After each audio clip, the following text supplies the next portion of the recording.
So first of all, welcome. My name is Nicole Rankin, and I am the events producer for TradeWinds. On behalf of TradeWinds, I would like to thank you all for joining us today. Before we dive into the content, I have a few housekeeping items to go over. First, please note that there is no fire drill planned for today. If you do hear an alarm, kindly make your way towards one of the exits. Secondly, we encourage everyone to download the TradeWinds Events app to enhance your experience today. You can download the app by scanning the displayed QR codes or by searching TradeWinds Events in the Apple Store. To log in, simply enter your email and the password China 2025.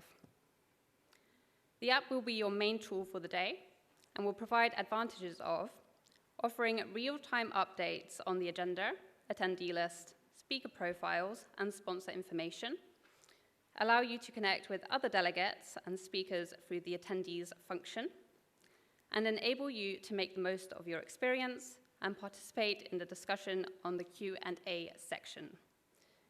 Finally, I would like to express our sincere thanks to the event sponsors, without whom the event would not be possible. With that said, I'm delighted to welcome to the stage TradeWinds Technology Editor, Craig Eason, who will introduce today's program. Thank you. Thank you very much, Nikki. And on behalf of me and the TradeWinds editorial team, can I welcome you all to this year's Shanghai Shipowner Forum. And it's good to see so many of you here and so many who I saw last year as well. It shows good pedigree when I see people returning to this event year after year, realizing that, and hopefully that they can get something worthwhile out of the day's discussions. And as Nikki said, feel free to use the app. You can put your Q&As, in the Q&A you can put your questions and I'll be able to see them.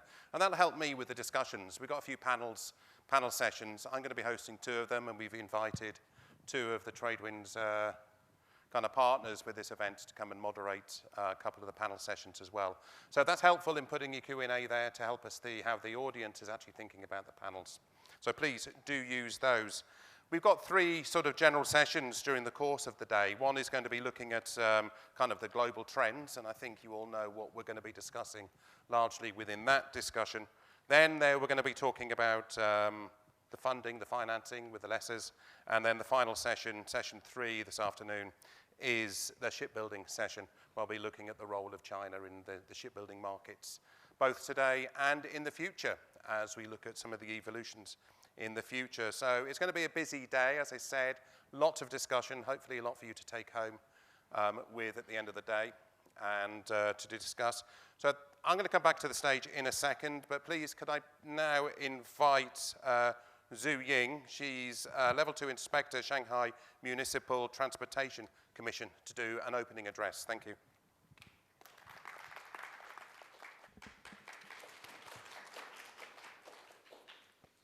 尊敬的各位嘉宾、女士们、先生们、朋友们，大家上午好！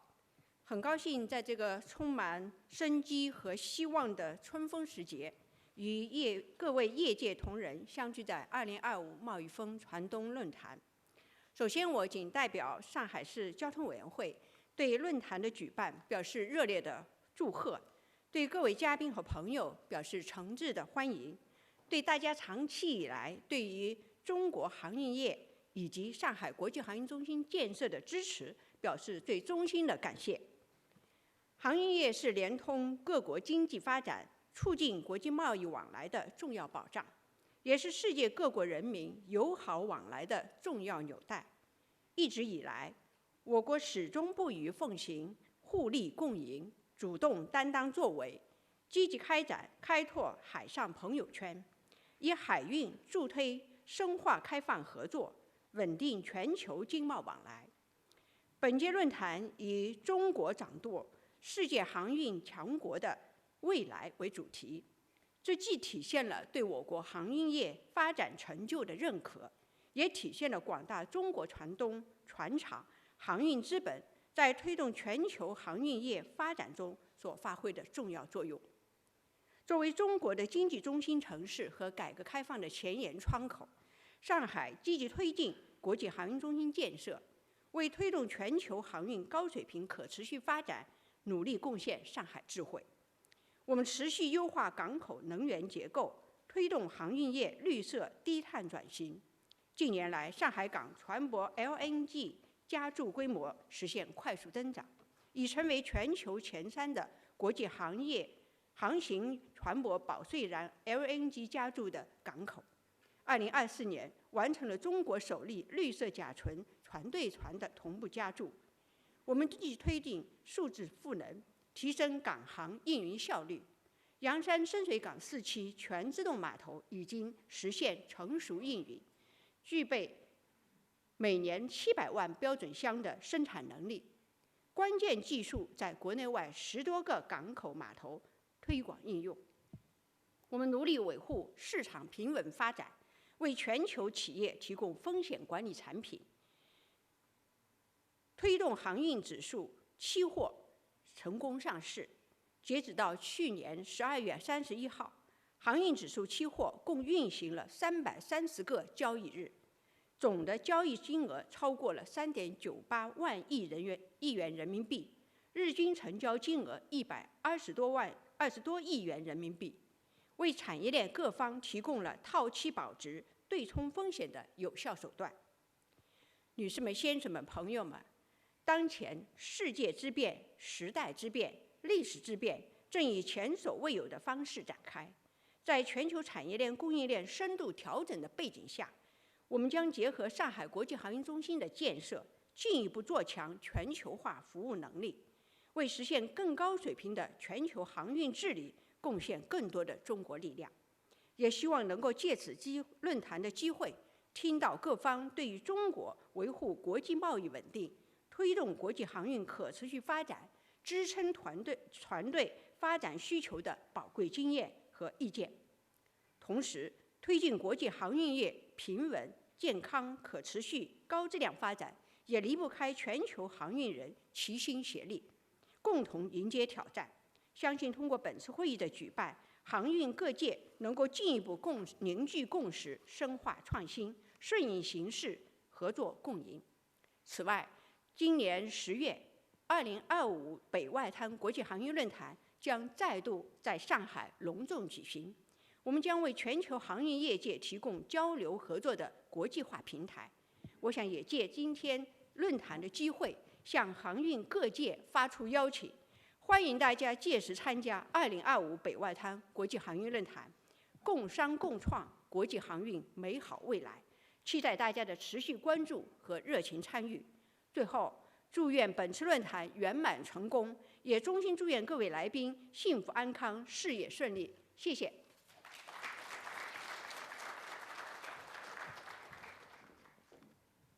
Thank you very much, Zhu Ying, for those words. And as I say, I look forward to October later this year.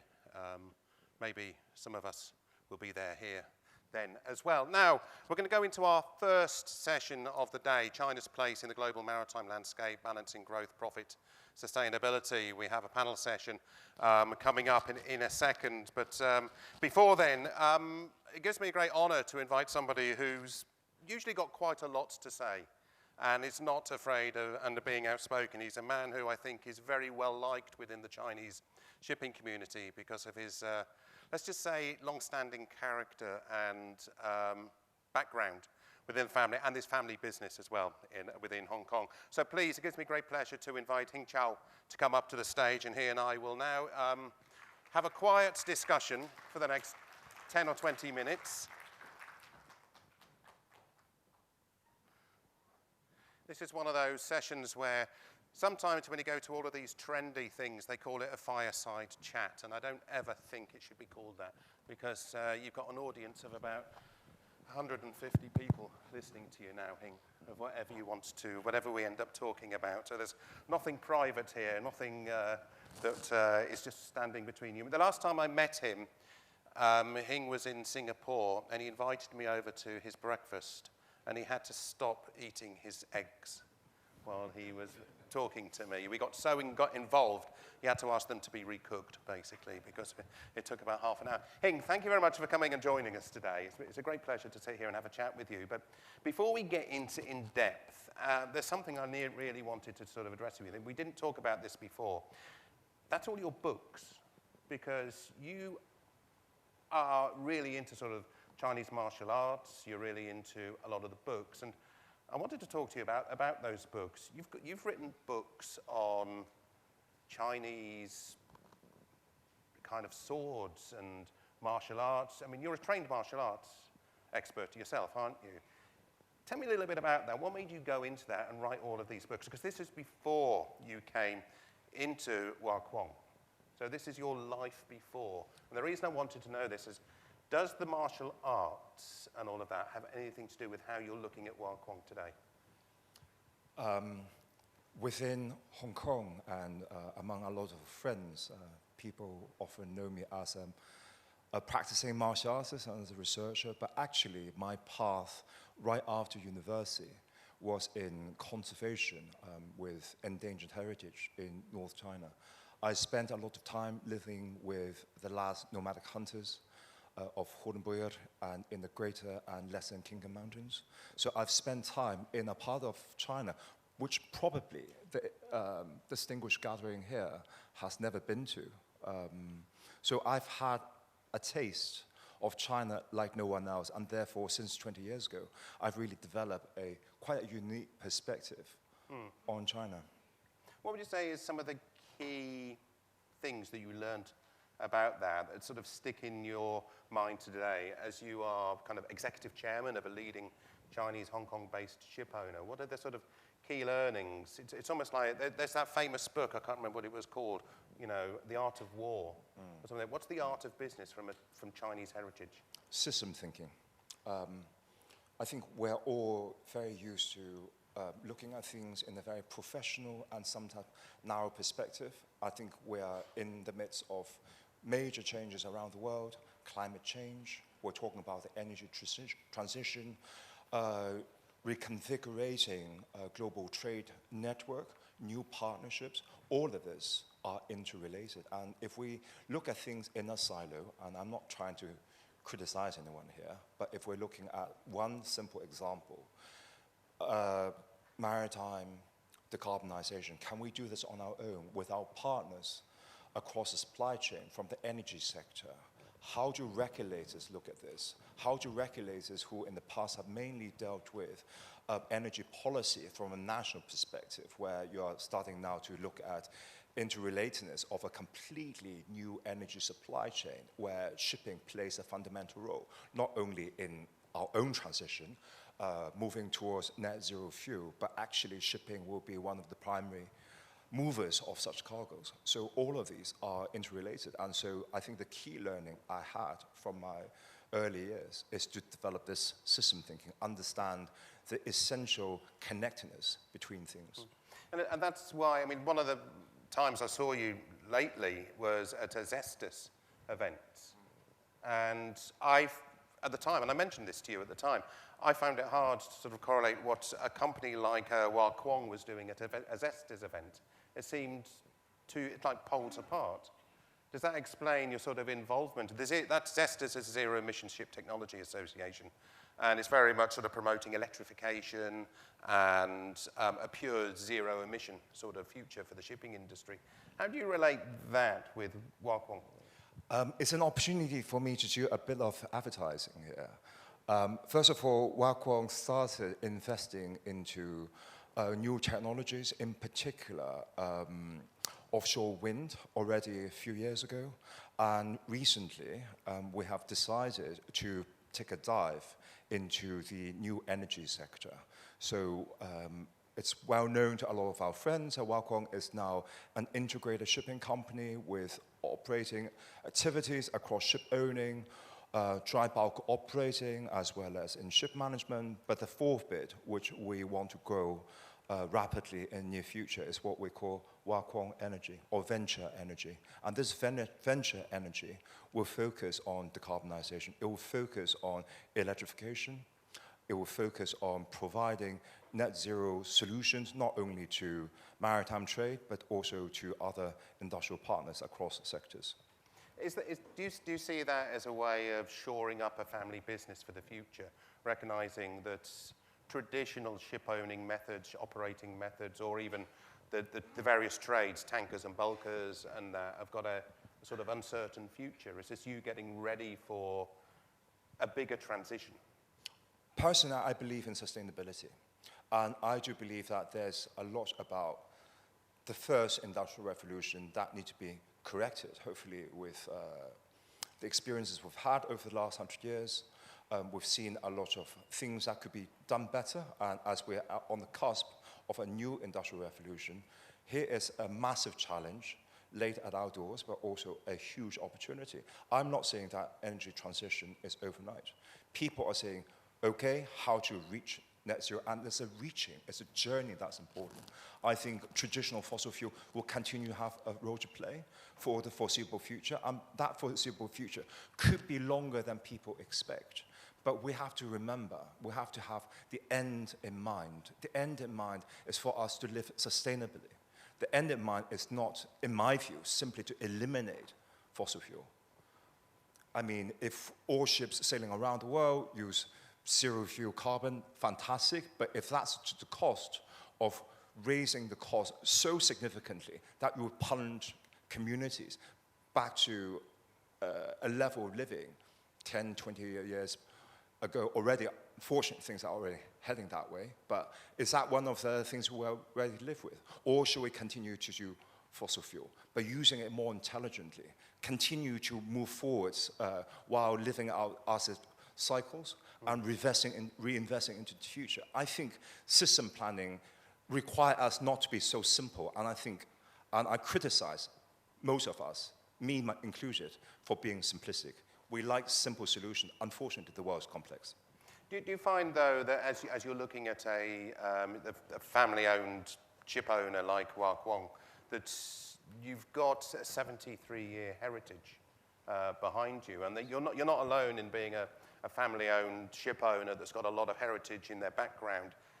Is that baggage towards that transition? Is that heritage, is that family ownership a form of baggage that is going to hinder a company becoming innovative, becoming fast-thinking?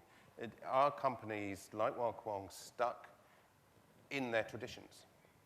It can be, but in my experience, thankfully, it hasn't been so far. Hua Kwong has the backing of the stakeholders within the family. So far, the results, I think, speak for themselves.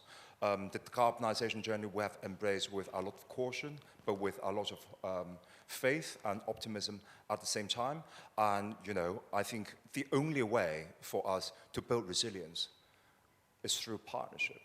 It's through diversification. And it's abundantly clear already to family members and to myself, when we first met, that's 10 years ago, that relying on a single source of revenue for a shipping company, family company, could risk putting the heritage, could risk putting family wealth at stake. And that's why, I mean, you talked to TradeWinds a few months ago, and you talked about having a sort of innovative approach towards Hua Kwong. You've started looking at ship management, you've started looking at more being the operator, more asset-light approach to the business. This is part of this evolution that you're talking about. So do you see Hua Kwong now, with the energy focus that you talked about, as being more like a startup and being quick to sort of adapt to whatever possibilities it's got? Hua Kwong is an integrated shipping company. Part of our DNA, the most important part of our DNA, is in ship owning. We are opportunistic as ship owners, but also strategic. An example in point is the investment we have recently made, which is quite high profile in China and globally, is that we are one of the first independently owned Chinese companies to invest into the LNG trade. And this gives us longer term, sort of almost like an infrastructure type investment with a very stable structured yield, but at the same time, we remain very much flexible, agile, and opportunistic. So it's about balancing that. For some other bits of our business. For example, ship management, we are 6, 7 years into this. It's becoming a well-established, I'd like to say, quite reputable ship owner in the global market, particularly here in China. Dry bulk operating is something we started 2 years ago. We formalized into business unit last year, and venture energy is now. So now, we're talking about, different stages of infancy or maturity. With the, can I just, you mentioned the dry bulk ownership side of things. The dry bulk dry bulk operating. Yeah, but you also own vessels. Yes. The global order book for in the dry bulk sector is quite modest at the moment, and I think that's largely because a lot of the dry bulk operators have a certain amount of uncertainty about what's going to be happening in terms of regulation, but also they can't find a slot of a good price because a lot of the tankers and containers have gone to the yards long before the dry bulk market. Do you fear that the dry bulk market is going to hit a brick wall at some point where they're going to need new tonnage because of regulations, but there's not going to be the slots or the price availability? Because if I remember rightly, I saw some Clarkson's data that a lot of vessels were delivered around 2010, just before the market crashed. They're going to come up for third annual surveys soon. That's a sort of big question mark in terms of retrofitting to be compliant with some of these regulations. So I'm just wondering about whether you've sort of studied and assessed the dry bulk order book and where Huaquang can step into this and what sort of vessels you're likely to order, because would you go down the ammonia route, the methanol route? What sort of flavor, or LNG, what sort of flavor of vessels would you be looking at when you next order? Okay, that's a very loaded question. Of course it is, I'm a journalist. Let me begin by just addressing what type of dry bulk ships we like best.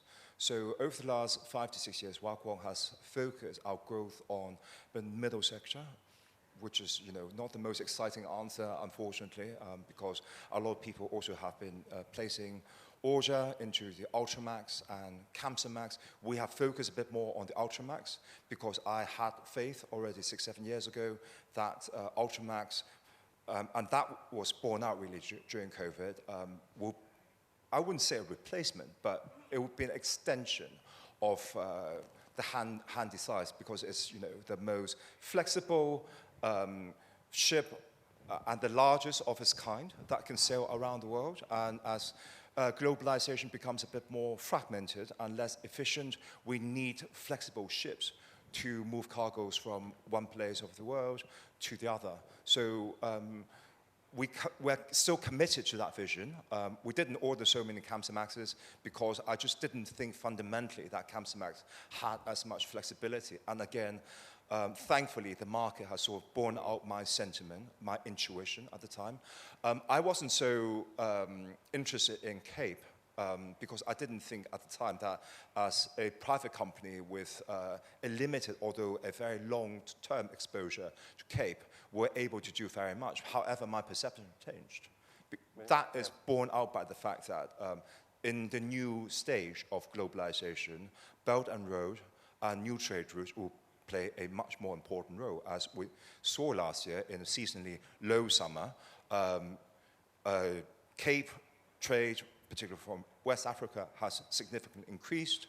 And I think China will continue to be a very strong supporter. China growth and China support for the Belt and Road, China initiative for strengthening global trade will also bear our Cape. And therefore, I am a bit more optimistic about Cape than a few years ago. In terms of fuel solutions, for Ultramax, it's very difficult. Because you're looking at bunkering in locations around the world where you just don't necessarily know where your next port of call is. And so for small tramping ships, I think it's difficult. If I were to go back into the Cape, and if I can sort of identify several key markets, for example, Australia, for example, Brazil, and if I can tap into some of these Belt and Road opportunities, if a long-term time charter, that's what I'm going to be looking at. How can we do something more sustainable? How can we not only use this as an opportunity to promote alternative fuels, to set new standards, world class, but also to push the next step of automation. I think there's a lot to be done there. Yeah. Yeah, you're a believer in the sort of in the technology options that are going to be emerging, digitalization and AI. Very much so. Yeah. Very much so. I want to talk now about Hong Kong, and it's going to lead us into the next panel anyway, and that is because of the global uncertainties and Donald Trump, we see a lot of question marks now from ship owners owning Chinese-built ship or operated ships about what's going to happen. There's a certain sort of anti-Chinese sort of agenda that's brewing over in the US at the moment. And I saw a report that there's been a number of ship owners that have left the Hong Kong fleet of late. Now, I know you are kind of executive chairman and co-founder of the Chamber of Shipping in Hong Kong. So I just wanted to get your perceptions on this. I mean, is Hong Kong shipping under threat here at the moment? I mean, are you losing ships? What's happening? Global trade is under threat. Hong Kong being at the frontier of engagement with the rest of the world, of course, we're under pressure. We have been for years from the US. That is to be expected, and that is a sign of Hong Kong's importance. So in my view, there's a lot more to be done in Hong Kong. But in order to truly play to our strength, we need to be a lot more strategic. We need to have a plan. And I'm glad to see that the Hong Kong government has come to a realization that it's no longer sufficient for industry to just do their thing, to do their business, but Hong Kong government needs to be a key stakeholder to participate and to legislate and to work and listen to the industry. So over the last few years, we have put in a few submissions, and increasingly, these submissions are being listened and adopted by the Hong Kong government. This year, we have already heard plans that Hong Kong government will enhance the role of the existing Marine and Port Board to a development board with a higher level of authority. The longer-term wish of the industry in Hong Kong, community in Hong Kong, is to have a statutory body. We remain committed to this vision, and we hope that the government will continue to work even more closely with the industry to drive things forward. But I think Hong Kong is not just Hong Kong. Hong Kong is a middle ground. Hong Kong is the super connector between China and the rest of the world. So if I can just change my hat for now and wear the hat of chairman of the Hong Kong Chamber of Shipping, you have to understand that our members include some of the most important supply chain players in China. We have the likes of Sinopec, PetroChina, Shandong Port Group, CPI, CSSC Leasing, the usual suspects in shipping. They are all part of us, but we also have a lot of important global partners. BV, ABS, RENA. Yesterday, a major Italian logistics company with operations with over 30 years in Hong Kong have expressed a strong wish and will soon join us. So Hong Kong is this network. Hong Kong is this milieu where the world and China can engage in a very profound way. And I think there's so much more to be done. And I am optimistic about the future of Hong Kong. But we have to think strategic and plan ahead.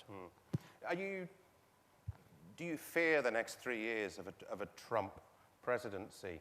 Or is it a case in China that you will be looking at what comes after the next 3 years? There's only so much damage that Donald Trump can do, but there's a life after Trump.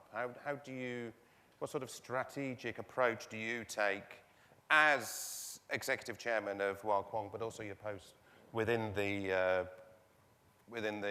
ship owners groups to the sort of coming few years or the decade? I mean, do you take a short term and try and respond to that, or is it more long term? All right, I'm going to end this on a philosophical note. Trump stands for volatility, and this volatility is short term. Will it create a lot of disruptions? Yes. Will it bring about a lot of challenges? Yes.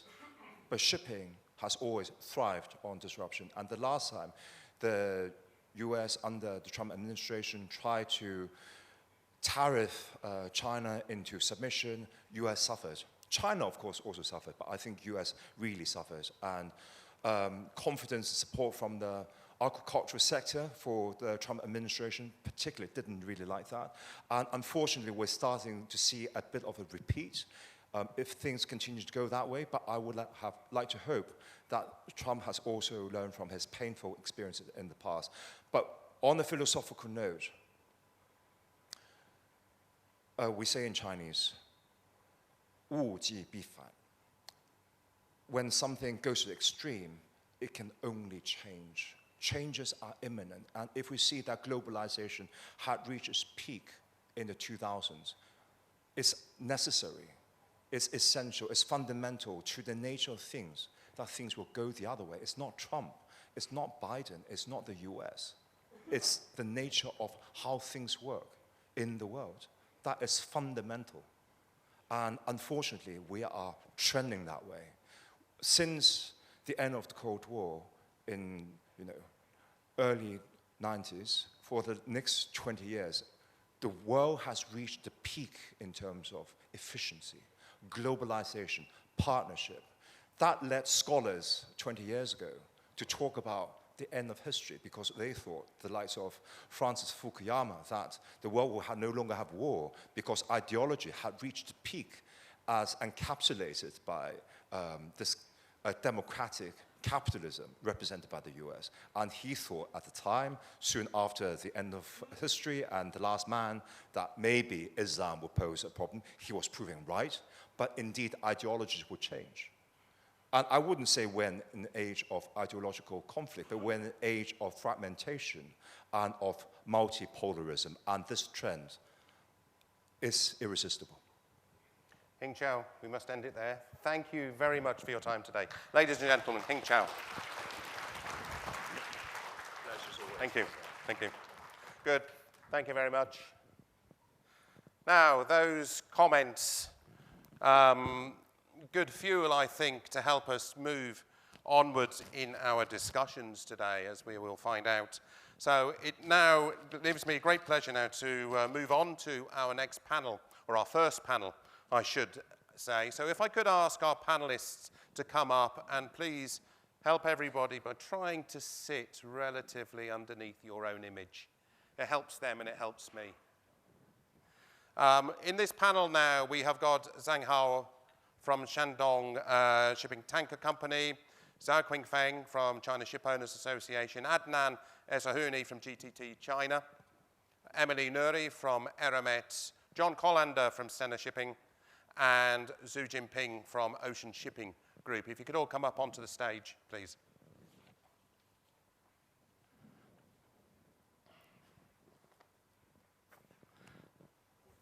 Thank you very much. While they take their seats, just a reminder to download the app and use the app. If you go into the various panel sessions, you will find there's the option to put in a question and answer there. So you can add your Q&A during those discussion sessions there. And I've got my telephone here, and I will see when you have added something, so I may get a chance to actually introduce that. So welcome, ladies and gentlemen, to this first panel for today. And what I wanted to do, obviously, I was asking there for Hing Chao about his thoughts about disruption and global trade. And that's one of the topics that I think we're going to have to touch on here, about the Chinese trade bridge. And we call it a divide, and we've got that in the title, the divide between East and West. And Hing Chao was talking there very much about how we're going to actually, or he sees the role of Hong Kong and he sees the role of China in addressing that. So I think what I'd like to do here is actually start with the China Shipowners Association. Zhao Qingfeng, could I get you to just give some thoughts, please, initially here about what you heard there? Do we see Chinese shipping? Should we in the West see Chinese shipping as a threat? Is there opportunity? Where does the China Shipowners Association see things going under Donald Trump? Because I understand that there's a hearing next week that will help the industry get some clarity. But I was wondering, most direct question for you, sir, what do you think is the main threat that we're likely to see under Donald Trump?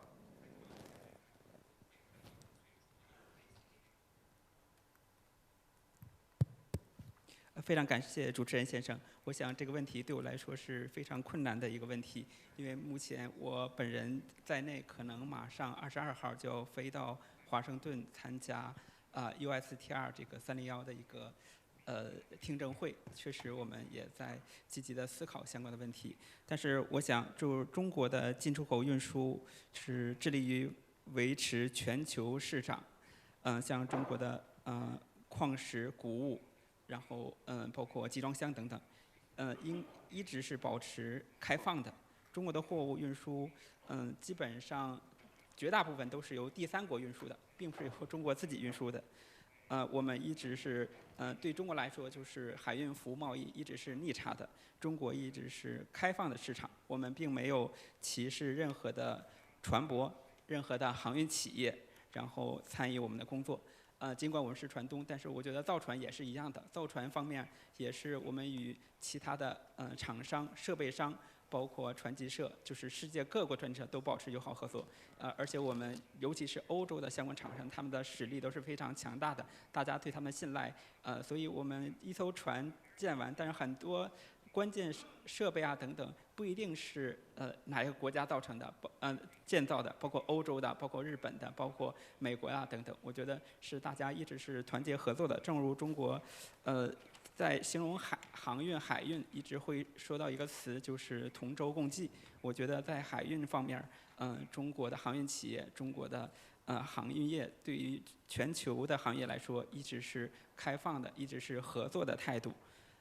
目前刚才您说到赵世庆先生相关观点，我是非常认同的。赵世庆先生也是目前中国内地包括我们华人圈都非常认可的一位行业领袖。然后目前发展也非常快，而且不单单是散货、监造、LNG 等等，都是全面发展的，包括融资租赁。大家就看到了赵先生就看到了全球航运的未来，因为没有将航运作为一个夕阳产业，而是将它作为一个重要的主业再去经营，而且把它会做得更好。我觉得有赵世庆先生这样的企业家作为国际航运代表，其实我们都是有一个共同的目标，应该还是IMO 秘书长曾经说的，就是为了大家的这个温饱，为了大家的这个温暖和粮食啊等等，是做公共服务的。目前确实，关于美国特朗普先生提到的相关政策来说的话，我觉得这些可能我不便做相应的回答，但是我觉得正如刚才我最前面所讲的，中国目前一直是保持开放的态度，一直是与大家合作的，无论是那个造船业船级社，或者是金融，或者是船员，因为咱们航运来说的话，就是船舶、船员和金融都是国际流动的，船员是跨国界的，然后船舶可以随便买卖、随便建造。金融角度来说也是能够国际合作，共同参与股份或者是流动等等，这些并没有国别限制，也没有是一个任何一个国家好像都不能够主导这个市场，因为咱们行业最主要的就是一个国际性，而且咱们参与的所有规则都是以 IMO 为中心的相关的规则，无论是安全、绿色、环保，还是经贸方面，我觉得也是在 WTO 或者是联合国贸发会等等相关机构之下共同开展工作的，所以应该是与特朗普先生和他的观点应该是不一样的，或者说 USTR 在今年1月份发布的一个调查结果应该是不科学的或者是错误的，这个应该是得到了相关的共识。正如这次2月21号发起的这个301调查提交的评论意见，或者是参与听证会的人员申请来说的话，绝大部分包括美国的货主相关协会、航运港口相关协会基本上都是反对美国自己这个政策的，因为它是没有建立在为大家的服务的基础上，而是出于他的个人政治目的。这个确实应该不是我们航运所欢迎的，这个应该是背离目前国际的一个需求的谢谢。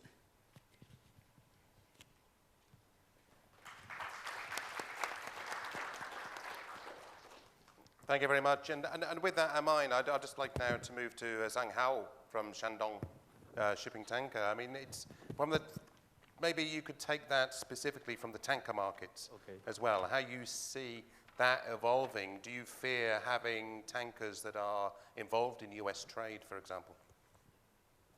因为这是在上海，所以我也用汉语讲了。其实像山东海运这样的地方性国有的航运企业来讲，之所以发展的比较迅速，山东海运是成立于2011年，到现在仅仅有14年的时间。我们也总结了自己相对成功的原因，是因为我们没有依赖山东省的或者是国内的这种贸易运输。之前确实有很多省属企业，包括现在的省属航运公司，也都是在承接了大量的省内的贸易、省内的运输的工作，而山东海运恰恰没有做这些，它是深度参加的是国际的贸易的运输，所以到目前为止，山东海运包括邮轮、散货，都是没有任何一家国内的客户的。这个其实说起来可能让大家非常的意外，我们是非常市场化的参与了深度的国际竞争。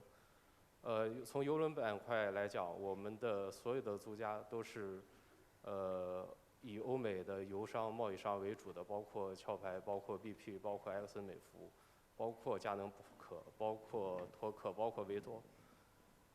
所以尤其是邮轮，其实可以给大家更浅显的讲一下，我们其实尤其是山东海运的邮轮做的更多的是成品邮船，以5万吨的化学品船为主，所以呢，它的贸易线路更多的是偏向于欧美市场，而且我们去年20几条船队，从2024年截止到我来的这一刻，已经超过100个航次挂靠美国港口，所以如果真正的这种301的调查实现的话，可能对我们影响非常大。但是在我们认为看来，就是说，这个确实可能是不符合行业的逻辑的一种调查审查也好，我们是相信不太可能出现的。但是出现的，目前我们只能从租约角度来看，或许呢，如果从它目前的规定来看是放在港口使费里边，那我们更做了一些期租出去的船，所以可能能够转嫁到最后的那个承租人终端用户，所以呢，这个也会很直白的影响最终的美国的油品、化学品的这种货物的价格，受牵连的可能是更多的是美国的终端用户、美国的消费者，可能大大的增加美国汽柴油或者是化工品的原料的一些价格，会进而影响这个美国人民生活的水平，可能对我们的影响，毕竟航运只是一个贸易链端非常底端的一个行业，所以可能最终影响的还是消费者。其实从油来讲，那确实这个油品对这个每个人的生活都是息息相关的。如果每一个人都受到了这种涨价的危险，那可能这个政策很难实现。而且尤其大家也都看到了，我们并不是因为我们是中国的船东，我们才选择在中国的船厂造船，包括斯丹纳在内的也是在广船造了很多这种油化品船，所以这是一个充分国际竞争的行业，无论是造船还是航运，无论是油品还是干散货，其实是没有，只要参与深度的国际竞争是没有什么太大区别的。所以在我看来，既然这么多尤其是邮轮的船东选择了在中国，那说明中国的这种造船的技术能力是得到广泛的认可的，而且中国的造船的订单也已经排到了28年以后，所以即便美国要有国轮国造也好，美国的自己的船做运输也好，挂美国旗也好，但美国的船一般造价可能能达到中国造船的10倍，那这个溢价又要转嫁给谁呢？那可能转嫁不到给中国的老百姓，那可能就是美国人民自己来承担这个后果。所以从我们自身的观点认为，可能这是特朗普对中国这种快速崛起的一种抑制的一种手段，也是更多是一个威胁和对后期一些更大的一种贸易这种谈判的一个筹码而已。我觉得这种真正实行下去的可能性不大。然后他自己现在也到处吹嘘说已经跟中国约好了在什么时候谈判，什么时候要见面，可能更多的就是一种要挟的手段，给自己所有的谈判做一些筹码。其实大家从之前包括他跟乌克兰的这种泽连斯基的这种谈判见面也好，他通常就是一个惯用的手段吧，就是极限施压，然后再慢慢退守他们价值观里边的底线。我觉得我们只要中国的造船、中国的船东把自己的事情做好，深度参与竞争，提升自身的竞争力，然后跟国际玩家参加这种深度的竞争，我觉得我们还是没有必要特别担心这种外在的因素的。有一种说法，中国的一个说法叫内圣为王，就是你自己做好了，那就不要怕外边的各种不利的因素了。好的，我就分享这些，谢谢。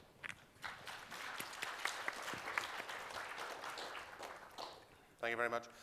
Mr. Xi Jinping, I'm going to take that, one of the last comments there that Zhang Hao mentioned there, and just take that one step there. Do you think that what we're seeing in the US is a bargaining chip being developed by Donald Trump, and it comes to how the US can impact global trade, and how do you see your company and other companies in China actually responding to that? Is it a bluff? I guess what I'm asking, do you think this is a bluff? 感谢主持人，我发表一下我个人的观点啊。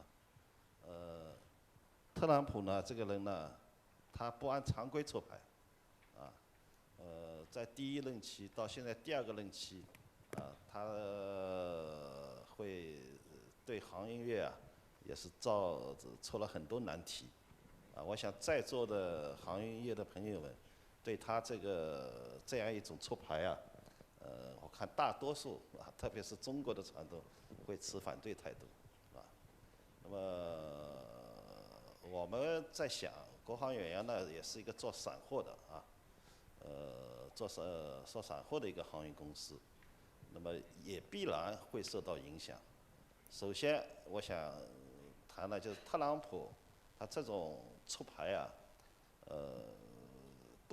他是以美国优先为这样一个观点来做这些做他的任何事情，啊，任何事情，他不仅仅得罪的是中国，他还得罪了那个泽连斯基、欧盟，他都会提出这种关税方面的要求，啊，从我本人感觉来说，这种并不是一种做不到的事情，啊，特别是对中国的制裁上，美国两会也好，那个两党也好，都是特别的一致，啊，所以我们要考虑这种关税的制裁，对行业带来的一种后果，啊，后果。那么，但是也不要太担心，我是觉得，啊，包括那个华光的那个赵先生所说的，物极必反，啊，物极必反，有可能天下会大乱一阵子，啊，到后面可能会也达到一个大治，啊，就像那个我们那个山东还说，可能会对美国民众造成一些影响，啊，这个影响的忍耐度有多少啊？他能忍耐多久？啊，但是我想也不把这种忍耐度放在寄太多的希望，啊，国家与国家世界贸易之间，它必然有强者有弱者。如果你是弱者的话，你只能跟着走，那你是强者的话，你一定要有应对措施，包括比如我们散货船，是吧？如果那个到美国去不行，我就到阿根廷去，我可以到巴西去，我也可以去乌克兰去运，是吧？如果你不强的话，就像乌克兰一样，泽连斯基一样，就容易被嘲笑，到时候跟着美国走。如果你强大的话，那么我想总是有应对措施，包括赵千峰先生、赵会长，他不敢说一些话，是吧？那么他代表官方的，我们是代表民间的，是吧？比如说你到中国来的货物，是不是？你不是中国船运，我也可以给你加税啊，我干嘛不行啊？是不是？你美国的船到中国来，我给你加200万，只要装我的货，这都是应对措施，还有你看中国的修船，中国的修船占到全世界的将近70%，是吧？你不是中国造的船到中国来，我加你200%，那这个叫底气，我想那个抽的牌也很多，先乱一阵子，那到后面必然有大治。我是想那个特朗普他就是一个不按常规抽牌的人，他不讲武德，把世界搞得很乱，但是乱了以后必然会重新建立一个秩序，是不是？那么我想这么多船东都在中国造船，不过全世界的船东，中国造船占了将近50%全世界的，那大家都会感觉到这种威胁，是吧？所以要有人站出来，全世界的船东包括 IMO， 你要站出来说话，那么就是反映一种正义的声音，也不能乱搞，毕竟我们不希望乱。我说完了，谢谢。Thank you. Just to add a nuance to that, John, I'm going to bring you into the conversation, but not within what I want to properly talk to you about. It's just an observation. It's something that we noticed in TradeWinds, and forgive me if I'm wrong, but with this focus on the US and global trade and the threats that Trump is going to pose on Chinese-built ships, I believe the Stena Immaculate was built in China, and it was carrying US aviation fuel for the US Navy. Is that correct? That is correct, Craig. So this is on a vessel, a Stena vessel, on secondment through Crowley to a US replenishment fleet for the US government, but it was a vessel built in China. All correct. Good, thank you. Thank you for clarifying that. I'm not going to go any deeper into that because that's not why you're on this panel, and I just wanted just to clarify that. But in terms of where we're seeing China's position now in the global trade, let's just park Donald Trump if it's possible, let's park Donald Trump in a corner for a few minutes and bring into this conversation the role of China in the global economic trade, okay?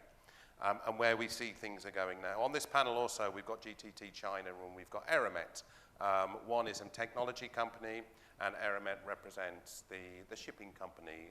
Emily is in charge of logistics for that. And the reason they're on this panel is to help us discover some of the elements around the role of China in this trade. And Stena Line, of course, has got vessels being built in China. So I'm going to actually go with, I'm going to go to Adnan now from GTT China. Adnan, in terms of how you see the global trade, we've talked here largely about the impact of Trump on what's going to happen on trade going into the US. That's where he is trying to impose some sort of influence. But what about the trades here within China as well? What can you tell me about from GTT's? GTT makes the membranes for gas carriers. So I realize we're talking largely here about the gas markets. But what can you tell me about the general trends within the gas markets that you see? Thank you, Craig, for the interesting question. As funny as it is, all this geopolitical tension has created more interest on gas shipping compared to the other trading. Why? Because the gas is usually traded by pipeline or by ship. two ways, two means of transporting gas. And all this tension that we see, that we experience all together, just remind all the countries that we could not necessarily be friends with the neighboring country for several decades. And bringing the shipping, bringing that flexibility is highly attractive. So we see more and more interest when it comes to importing gas, to import by using LNG. It's attractive for both sides, for the buyer. The buyer can buy in country A or country B or country C. And same for the seller. They are not bound with one country, with one investment over the years. So that's why we see more and more interest on LNG shipping. And I believe, given what we are experiencing today, this conflict will not end anytime soon. So LNG will be continuing growing. And in addition to that, we have heard this morning about the future fuel and the challenge for future fuel to be adopted because of price. So let's come back to the basics. When you look at the fossil fuel, the gas is the most lower carbon fuel. So based on these two cases, the emission of LNG in terms of energy, as well as the tension, I am quite confident that the LNG shipping will continue to grow. Do you see the markets for gas into China as growing? The vessels that you have on order that you're providing the systems for, do you see them mostly being used for imports to China? So in terms of shipbuilding, you mean? Shipbuilding, and how do you, I mean, because you look at the markets at GTT, you're quite often looking at the markets. I'm curious where you see the trades. Do you see the LNG trade bringing gas into China? So the LNG, what is good in China is that you have 5 years plan. And what we have seen is whatever the tension are, the Chinese companies are following the 5 years plan made by the government. With a continuous growth of the LNG, the gas to coal switch, so continuously importing LNG. It was only 1 year where there was during the Ukraine war, there was too much demand from LNG from Europe. At that time, the LNG spot market was extremely high for China, but except that episode, China is still investing in infrastructure to store more LNG, to order more LNG carriers, and to develop more infrastructure. So I have to say there is still a growing demand, as expected by the government requirements. You mentioned briefly then other gases. Is GTT involved in membrane systems for other imports? Yeah, that's we are mainly doing LNG, but we are also quite active on ethane. Ethane is a very interesting gas. It's a C2. It's minus 100 degrees, a little bit less than minus 100 degrees. It's not used for energy, even though it can be used for energy. It is mainly used for petrochemical industry to produce ethylene and all the derivated plastic. And on this ethane, most of the cracker are using naphtha, a fuel, petrol derivative fuel. And there is an extremely high interest to convert, to switch, or to invest in a new cracker using ethane instead of naphtha. It has been the case in Europe. It was the case in India, and it is extremely growing in China in order to produce more economically the ethylene. So there is a huge trend.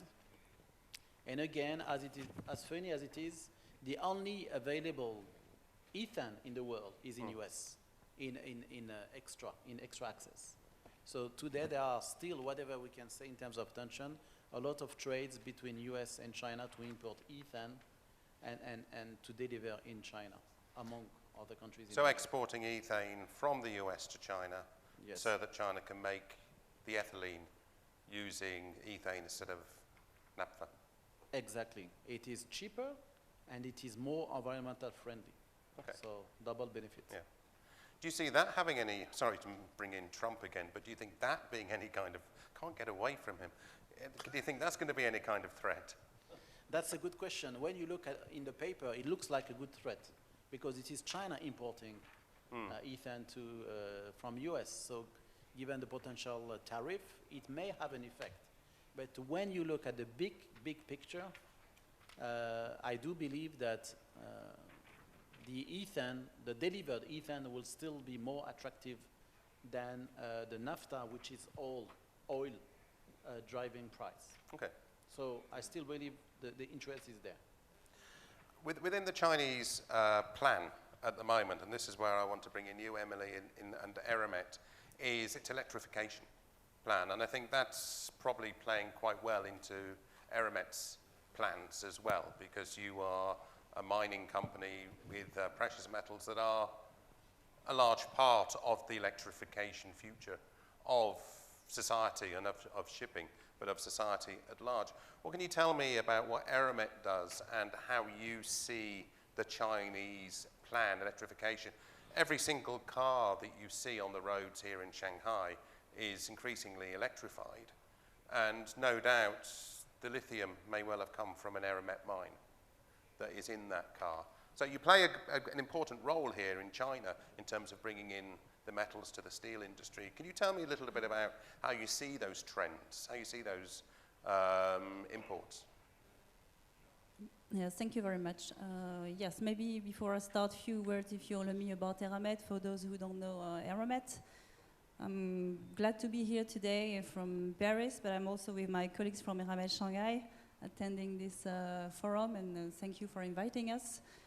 As you said, yes, Eramet is a global mining and metals company, so we are #1 producer of high-grade manganese ore.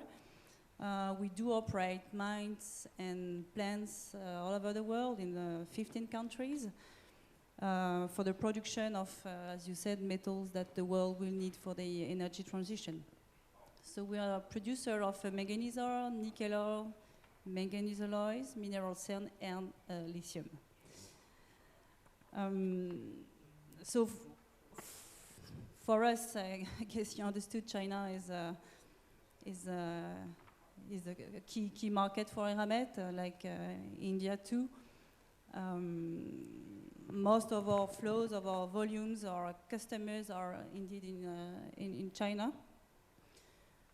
How's the market for us nowadays? To be honest with you, we're seeing a kind of a slowdown. It's not a surprise for all of you here today that domestic consumption is slowed down. Real estate is not what it used to be in the past. We can see that they are building up stocks. The demand is slightly decreasing. These are for manganese ore, nickel ore. For the metal needed for the energy transition, it's stable, and that's maybe the future for everyone here, but for Eramet too. But so it's a lot of uncertainties these days, a lot of volatility, but we are used to this. As a commodity producer, we are used to volatility. We know how to overcome this kind of market situation. We are agile and flexible. And of course, we have the logistics and the supply chain behind to survive and to navigate, let's say, in these challenging markets. The aim for us as a logistic department, supply chain at Eramet, is always to deliver our customers, and as I said, #1 customers are in Asia.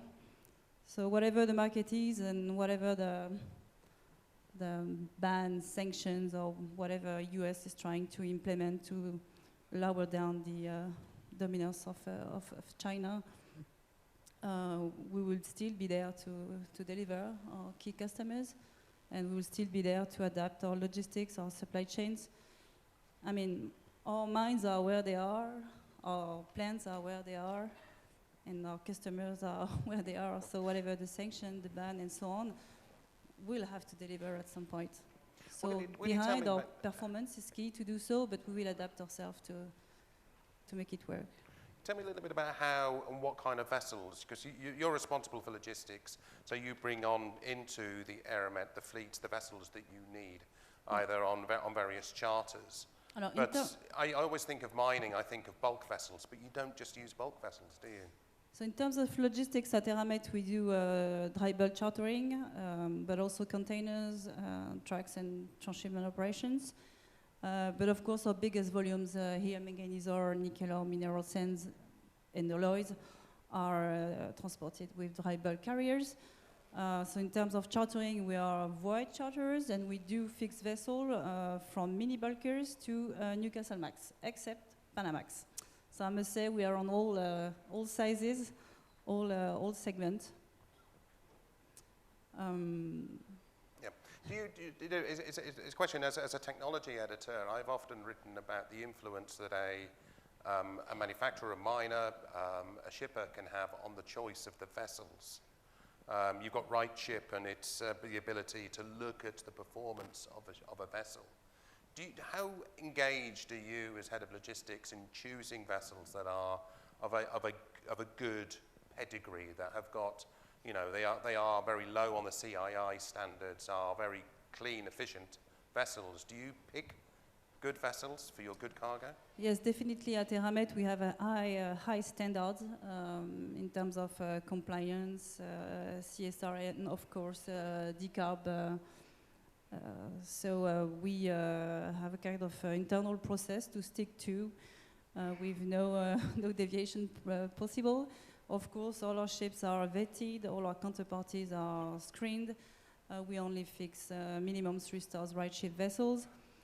And on top of that, as I said, Eramet has the ambition to become a partner of a responsible partner for a sustainable world, and we want to do the same for the logistics, and we also want to be a responsible partner in the shipping market.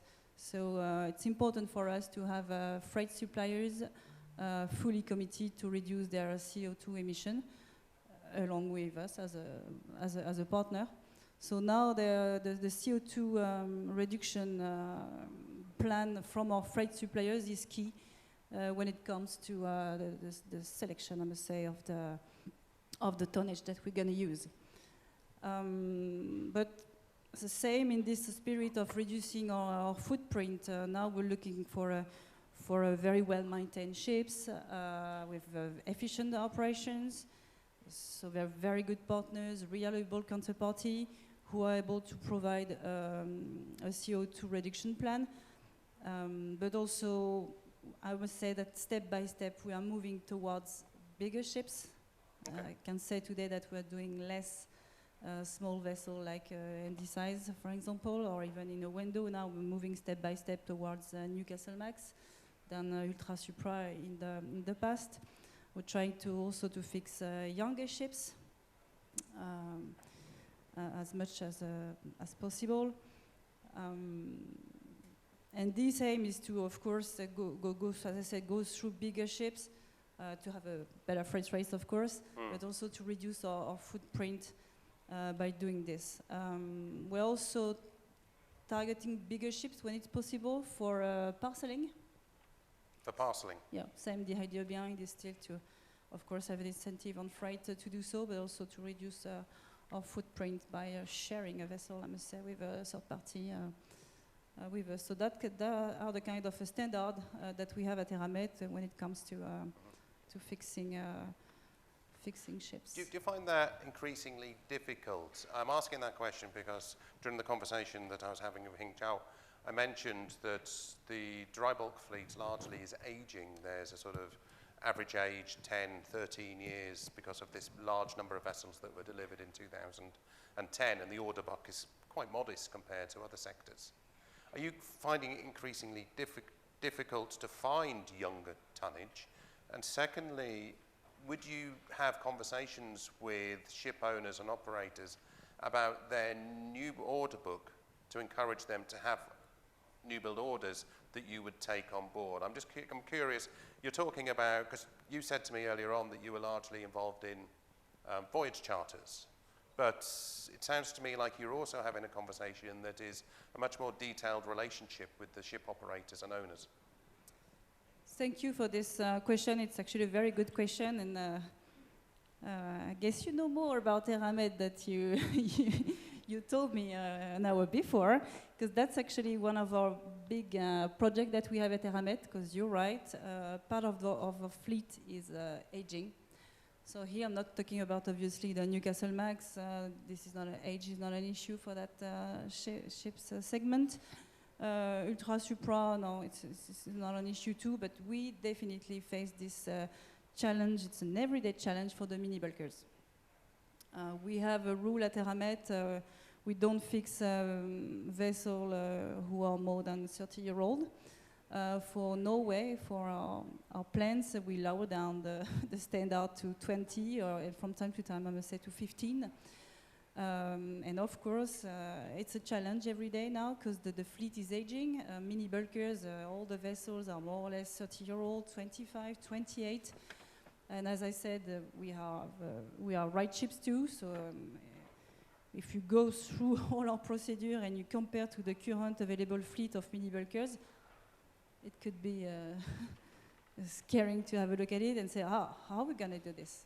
Plus, on top of that, as I said, we have ambitions in terms of CO2 reduction, in terms of logistics too. So I know it's a drop in the ocean compared to what our plants have in terms of CO2 emission, but still, we want to do something. So we have this challenge that we really want to overcome nowadays at Eramet. What to do with this current situation where the vessels are obviously too old for us in terms of compliance. It's not going to work anymore. And those old vessels are not fitted with electric batteries or with rotor sail. So there's no real decarb plan behind. So that's one of our key topic at Eramet Logistics Department. Nowadays, we are trying to find solution for the near future. I must say, if we really want to start in 2025, or how to overcome those two challenges, and what kind of a solution we have to implement at Eramet to overcome this two main problems. I must say, aging fleet and the need and the requirement for Eramet to be a little bit greener and to provide greener products to our customers. Because definitely, when I'm talking to mini bulkers, I'm targeting here our Scandinavian, EU flows businesses. So behind there are all our EU and EU customers, and now they really have appetite for greener products, greener alloys. But that means also for us as a chartering department, greener transportation, greener logistics, a greener vessel. And nowadays, the fleet of mini bulkers is not 100% ready for this. So indeed, we are targeting solution, as you said, with vessel fitted with electric batteries. Nowadays, I'm not the best one to talk about that kind of technologies, but we can see that it works, but the saving in terms of fuel and the percentage of time on operation per day is very limited compared to the rest of the time when it's working on low sulfur gas oil. But still, I mean, it's a good start. It's an initiative. They are not there yet, and of course, I think we as a shipper, as a charterers, we need to find a way how to commit on long term with our main freight suppliers, with our main partners, or how to build up together a sustainable future. Yeah. For sure, it means a lot of investment for ship owners of mini bulkers. So this is not going to happen without commitment and without us as a customer, as a charter. So you're there ready to sort of, if a ship owner is going to the shipyard in China and they're looking to find a slot on an efficient ship? We are not yet that, but we are studying solution along with our main partners, along with our very well-known ship owners at Eramet. And we are trying to collaborate all together, how to implement the best solution for us and of course for them and for our customers for greener products and for a greener world. And of course, it goes with commitment, with a long-term view. Yes, definitely. Okay. John, you were on a panel with me a year ago, and we were talking about what Stena Line's doing in China. You made an announcement last week with Norse Power, whose CEO sat behind me just there, about putting some rotor sails onto a couple of new buildings. Now, what's happened over the last year then? What's happened here in China for you over the last year? Thank you, Craig. Yes, the announcement there, I was not aware of that, but I know very well what it is. First, thank you for taking me here one more year, and Craig, I've been in your panels here in different shipyard panels, finance panel, and our shipowners operators panel. So many thanks for that. I represent Stena, which is a Swedish-owned conglomerate with about 150 ships, 150 vessels. The core business, I would say, is passenger ferries and short sea ro-ro vessels for trade in Europe. But we also have a large tanker division with both crude and clean products. We have an offshore division together with property and different investment companies. So all in all, 22,000 employees globally. In China, our main activities is actually we are building ships. So we are building passenger ferries and short sea ro-ros up in Weihai, Shandong. And previously we have just finished a long series of almost 20 MR tankers, where the latest are actually methanol-propelled tankers. In China, we also do procurement, we do agency, we do quite a lot of financing actually in China. So China is very, very important for Stena in many ways. And I would say we have about 50 employees here in China. Yes, the vessels you're mentioning here is actually something we are very proud of. These are vessels destined for Stena Line, which is our ferry operator within the sphere. And it is 2 new buildings that will be delivered this year. And they are what I would say groundbreaking and with being very, very green in many aspects. So we, apart from installing dual fuel with diesel and methanol, we also have battery pack installed. And on top of that, we have now, we will install 2 wind sails in the form of huge pylons that actually benefits from the wind in propelling the vessel forward. Can I ask a question here? You mentioned 20 MR vessels that have been built. You've had the previous vessels that you've ordered. You've got these 2 vessels. Why China? Why not Korea, Japan? Why not Europe? When it comes to the passenger side of things, there are certainly enough yards in Europe that are still, you know, they're probably begging you to go and build ships with them. Why China? For Europe, I would say very few, Craig, unfortunately.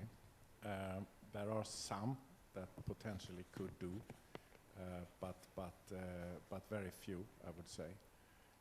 Stena have built all over the world, Europe, Korea, and China. The last 10, could it be 10, 15 years, we've only been to China, actually. And that is because the quality we believe is very good nowadays in China, and the service and also the flexibility, I would say, of the Chinese shipyards exceeds many of the other global shipyards. That is from our perspective. So China is very important for us in the shipbuilding, and we talked about this probe 301 that actually was launched not during Trump, it was launched during the Biden administration. So it's not a problem only with Trump, this. But as I understand, if it becomes effective, it will add for an MR tanker to, let's say from China or from Southeast Asia to the American Gulf, Mexican Gulf, it would add maybe 30–40% in freight costs, and that is prohibitive, of course. But if you think about this, what it really means, this kind of tariffs, it probably will change the shipping patterns all over the world if they become effective. And changing the shipping patterns could also mean that it's not the optimal, most efficient routes the vessels will be trading on, because many times now you can combine cargoes, backhauls, etc., etc. This may be not as easy as it was before for each and every ship. So it also can, apart from it driving, of course, the freights up, it may also create a shortage, I would say, in many tonnage types. Yeah. And that's a very interesting aspect, and I think not so many discuss that today, but it could be a positive impact out of this. Or a negative one, because if you have got a fewer backhaul, you've got more ballast passages, which when it comes to the fuel efficiency, the CII and fuel EU maritime rules, all of a sudden that fuel efficiency isn't going to look so positive, so you could be penalized. Are you thinking of CII now? Yeah. CII is, as you know, postponed 10 years. I would say they will not really be enforced in 10 years, as I understand this. Okay. And that is a pity, we believe, Stena, but of course we understand the business is not ready for such regulation yet. But Stena have adapted and were prepared to comply. And will also comply, as far as I know, in all tonnage segments by using biofuel, by using methanol, and also this move we are doing into hybrid kind of tonnage. But that's largely, that tonnage is tonnage that you see being operating in Europe, so it will fall under a lot of the European regulations. You're right, but you also have the methanol tankers that go worldwide, also to China. In theory, we can so to say bunker these with green e-methanol, especially from China, and then really come down to zero carbon. So there are ways, of course, but CII is because it's delayed. We will see. There may come more changes from this, of course. That actually leads me into a very good last question then for all of the panel here. We're talking about regulatory certainty. There's a lot of discussions that are going to happen in a couple of weeks at the IMO. Not so much on the CI, I'm thinking about the market-based measures here. And I know there's a difference in opinion between what the market-based measures are likely to be.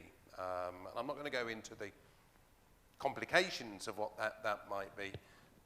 But thinking about the CII, how important is it going to be for the shipping community to have some sort of regulatory certainty and not have things delayed by 10 years?